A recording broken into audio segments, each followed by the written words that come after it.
Many people think that all foods that grow from plants are either fruits or vegetables, but it's actually a bit more complicated than that.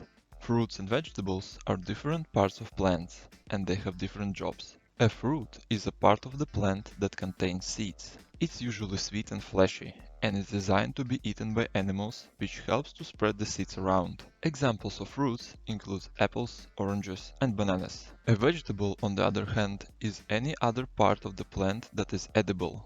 This includes things like leaves, stems, and roots. Vegetables are usually less sweet than fruits, and they come in a wide variety of flavors. Examples of vegetables include carrots, lettuce, and potatoes. One way to remember the difference between fruits and vegetables is to think about what part of the plant they come from. If it has seeds, it's a fruit. If it doesn't have seeds, it's a vegetable. However, there are some exceptions to this rule, like tomatoes and avocados, which are fruits even though they don't taste sweet. In general, fruits and vegetables are both important parts of a healthy diet. They provide vitamins, minerals, and other nutrients that our bodies need to stay healthy and strong. Tell me in comment section below what you would like to know in the next 2 minutes. Until next time, take care and have a good nap.